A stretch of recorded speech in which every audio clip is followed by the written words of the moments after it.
For centuries, people have been fascinated by the strange and the unusual, especially when it comes to human beings. The circus was a place where people could see the oddities for themselves, but often at a high cost for the performers. In this video, we reveal 10 people who were labeled as freaks by the circus because of their extraordinary looks or skills. Let's begin, shall we? Myrtle Corbin. Myrtle Corbin was a remarkable woman who lived in the late 19th and early 20th century. She was born with a rare condition called dipicus, which gave her 2 sets of legs.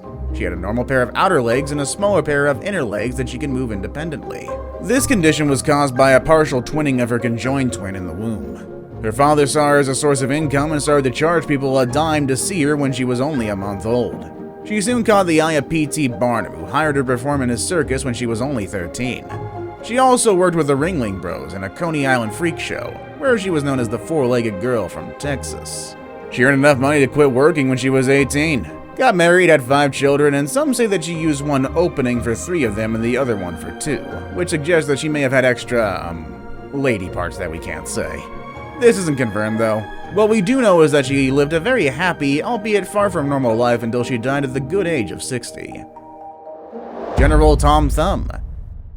Imagine being born with a condition that makes you stop growing when you're 6 months old. That's what happened to Charles Sherwood Stratton. He had a rare condition that affected his growth. His growth halted until he was 9 years old. He then resumed growing, but very slowly. By the time he was 18, he was only 2 feet 8.5 inches tall. He became famous as General Tom Thumb, a performer in P.T. Barnum's circus. He started working with Barnum when he was only 5 years old and soon became a sensation. He traveled the world and entertained millions of people with his wit and charm. He also met many celebrities and dignitaries, including Queen Victoria and Abraham Lincoln. He made a lot of money and lived a luxurious life. He was also a close friend and business partner of Barnum. Tom Thumb died in 1883 of a stroke at age 45. He had grown to 3.35 feet and weighed 71 pounds by then. He was buried with full honors and thousands of people attended his funeral. He is remembered as one of the most famous and beloved performers of all time. Mademoiselle Gabrielle. Born in Switzerland in 1884, Mademoiselle Gabrielle was a circus performer who had a rare condition that made her have no legs. I mean, her body literally ended at her waist. She began performing at the Paris Universal Exposition when she was 16 and impressed the audiences with her simple tasks like shaving and eating. They were curious about how she could do things that seemed impossible for her. She was also very beautiful and graceful and had a lovely personality that charmed all. She later moved to America and worked with famous circuses like the Ringling Brothers and Barnum and Bailey. She became popular and wealthy and traveled the world with her act. She lived a normal life and married 3 times, despite facing discrimination and prejudice from some people. She was still a crowd puller even at 40 and never lost her appeal. She had a loyal fan base that admired her courage and talent, and she did eventually retire and went back to her home in Switzerland. She wasn't a freak, but a half-woman with a full spirit and a remarkable story. Ponyboy. Robert Huddleston was a man who was born with a severe form of congenital genu recurvatum, which bent his knees backwards. He had to walk on all 4s like a pony, hence his stage name. Despite his condition, Huddleston lived a remarkably active and independent life. He grew up on a farm near Excelsior Springs, Missouri, where he helped with chores like milking cows, loading stocks, and harvesting crops. He later worked as a logger, where he hauled trees and lumber for 15 miles a day while attached to a wagon. He started exhibiting his exceptionality for profit after World War II when work became scarce. He joined a small carnival in Texas where he immediately caught the eye of the public. He soon moved to bigger organizations and toured all of North America with the Tom Mix Circus. Huddleston retired in Fremont, where he continued his active lifestyle. He restored cars and raised rabbits, and he ignored his perceived limitations and lived his life to its fullest. He died in 1970, leaving behind a remarkable story of courage and perseverance. Living skeleton. Whatever condition Isaac W. Sprague was born with back in 1841 remains a mystery to this day. He had a normal and active childhood, but when he turned 12, he started to lose weight very rapidly. His parents and doctors couldn't find the cause nor the cure. He had a healthy appetite, but he kept losing weight. Became thin and bony, looked like a skeleton. He worked as a grocer, but he had to quit because of his low energy and strength. He decided to use his appearance to make money by joining a carnival as a human exhibit in 1865. He was known as the Living Skeleton because of his appearance. He impressed the audiences with his looks and skills, and he could play the flute and the drums, and he could lift heavy weights with his teeth. He became popular and wealthy. He worked for famous circuses like Barnum Circus, where he met other human marvels. He retired in 1868 and married Miss Tamar Moore, who loved him for who he was. They actually had 3 healthy sons who inherited their father's musical talents. Jang and Aang. They were born with their bodies joined together by a band of flesh, and they became the most famous twins in history. Jang and Aang Bunker were conjoined twins who were born in Siam, now Thailand, in 1811 and connected at the liver. They were the first pair of conjoined twins whose condition was well documented in medical records. In fact, the term Siamese twins actually coined because of them.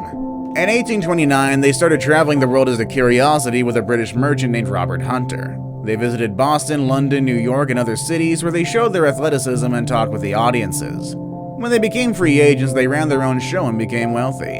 In 1839, after a decade of financial success, the twins quit touring and settled near Mount Airy, North Carolina. They became American citizens, bought slaves, ooh, that's bad, married local sisters Adelaide and Sarah Ann Yates, and fathered 21 children. The slaves part is still really bad.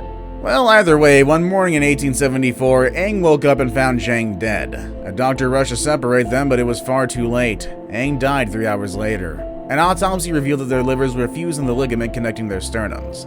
Their death cast and liver are displayed at the Mutter Museum in Philadelphia. Martin Lorello. Martin Lorello looked like a normal, nondescript person, but he had a remarkable ability. He could turn his head 180 degrees completely. He was born as Martin Emmerling in Germany in 1885 and came to America in 1921. He changed his name to Martin Lorello and became known as the Human Owl, or Bobby the Boy with the Revolving Head. His first name's a lot better. He wasn't born with this ability, but rather trained for 3 years to achieve it. The fact that he had a slightly bent spine that might have helped him, but he also had to dislocate some of his vertebrae. He worked at famous places like Coney Island, Ringling Brothers, Barnum and Bailey, and Ripley's Believe It or Not. Auditoriums all. He also trained dogs and cats to do acrobatic tricks. In fact, he was one of the most popular and well-paid sideshow attractions of his time. However, he wasn't a very nice person and had some troubles with his personal life. He was married twice and had 2 sons from each marriage. He was arrested once for abandoning his first wife and sons. Then he died in 1955 and his cause of death is unknown. That got depressing. Fanny Mills. Fanny Mills was born in England around 1860 and moved to America with her family when she was young. They lived in Ohio, where Mills' parents noticed something strange about their daughter. Mills' feet started to grow very big when she was a girl. She weighed only 115 pounds, but her feet were 19 inches long and 7 inches wide. 1885, Mills decided to try to make money from her unusual condition. She went to the East Coast with a friend named Mary Brown and offered to show herself to the public. Showmen were happy to take her and called her the Ohio Bigfoot Girl. They told the crowds that Fanny Mills had the biggest feet on Earth. Fanny Mills showed her feet to curious people for about 7 years. She could sometimes make $150 a week, but her health got worse after she lost a baby in 1887 and she stopped showing herself in 92. She and her husband went back to Ohio, where Fanny Mills died at the age of 39. Schlitzie the Pinhead.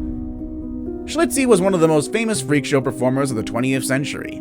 He worked in many circuses, such as Dobrich International Circus, Ringling Bros, and Barnum and Bailey Circus, and the Tom Mix Circus as well. He was born around 1901 with a condition called microcephaly that made his brain, skull, and head small and his body underdeveloped. His real name might have been Simon Metz, but he lived in foster homes before joining the circus. In the circus, Schlitzie was loved by his fellow performers for his childlike innocence. He had the mind of a 3 or 4-year-old and he could only say short sentences and phrases. But also, he did face the insults of rude audiences. He was often peppered with names like freak, cretin, and moron. After starring in the movie Freaks, he lost his caretaker, a chimp trainer named George Sutries, who died soon after the movie. His daughter sent Schlitzie to a mental hospital in Los Angeles where he spent some lonely years. He was eventually rescued by another circus performer, Bill Unks, who saw him during a show at the hospital. He performed for a few more years before he stopped working and lived in Los Angeles. He passed away in 1971 and was buried in a grave with no name. It was only in 2007 that fans raised enough money to put a black headstone on Schlitzie's grave, a sign of respect and recognition that the freak show performer did not get much during his own life. See you all next time.